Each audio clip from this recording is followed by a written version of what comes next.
Hey yo, welcome back to another short, sweet guide. This time we'll be doing the Winged Horror. It's the second of three Soul Shard bosses. This is the location.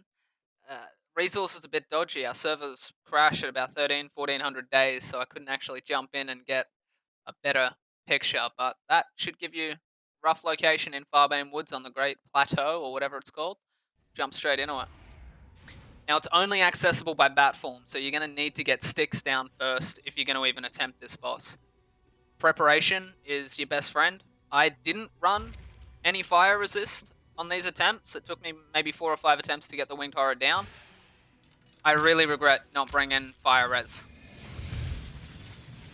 Now, don't start the fight with an ultimate like that, but you'll live. I'm going to have to mute audio, or we're going to be talking over ourselves the whole time, obviously. Now, I can't stress enough how messy this fight is and how much messier it gets. You really need to watch your feet, watch your feet, watch your fucking feet. I'd also recommend bringing an ability like Blood Rite or Mistrance because you can completely negate this charge mechanic right here. You don't have to dodge it, you can just pop your counter ability and just take it to the face. That Frost Swipe move, however, that can deal over 50% of your health if you get hit by multiple icicles at once. So, no counter abilities there, you're just going to have to dodge it. Again, you could probably play around with different builds and have success. There's a lot of different things that would work on this boss. So, personal preference for a lot of your abilities.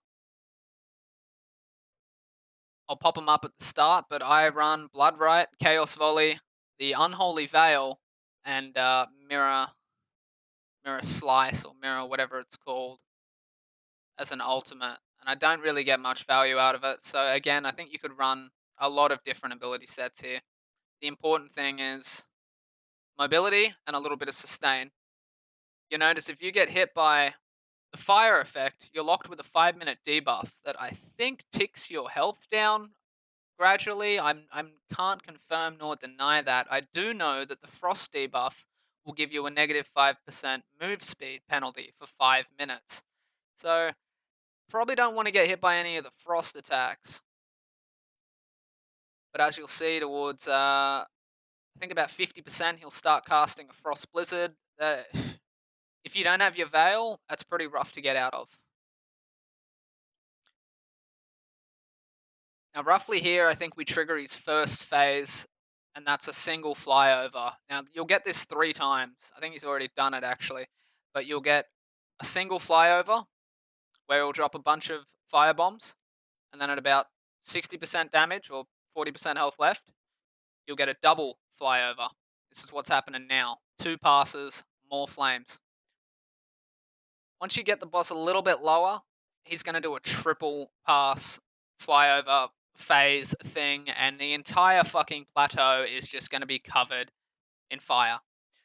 But I'm sure you can, navigate around that. I did. Yeah, right. Real comfortably.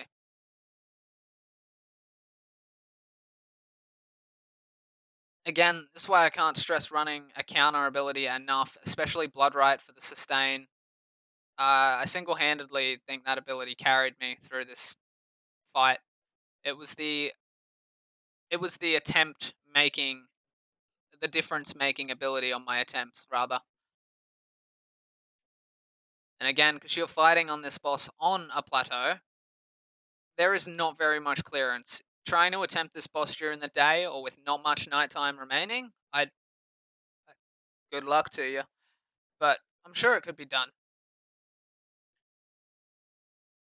Incredibly visually pleasing fight though, even if it's not the hardest. Of the last 3 Soul Shard bosses, I think Gore Crusher is probably the hardest of the 3. I had no difficulty with the Winged Horror once I worked out how to negate a couple of mechanics.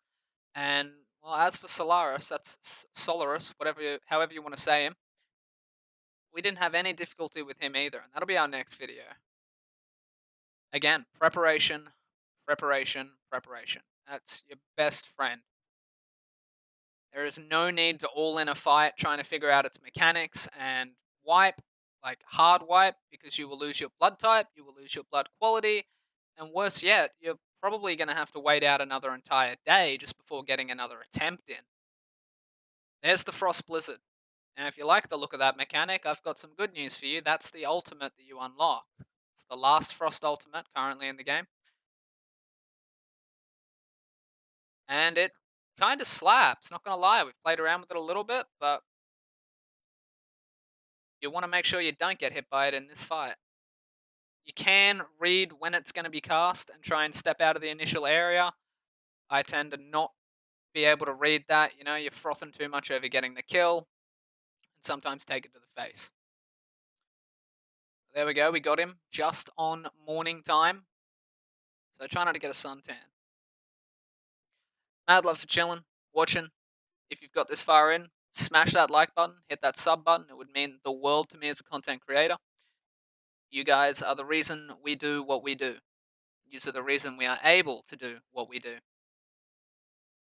Let us know in the comments what you'd like to see as a guide next. We've got a guide on Solaris coming up. That's another solo fight attempt. I'll be catching you on the next one. Take care. How far can we get if we sail a little bit high, a little bit low? I need us to be a little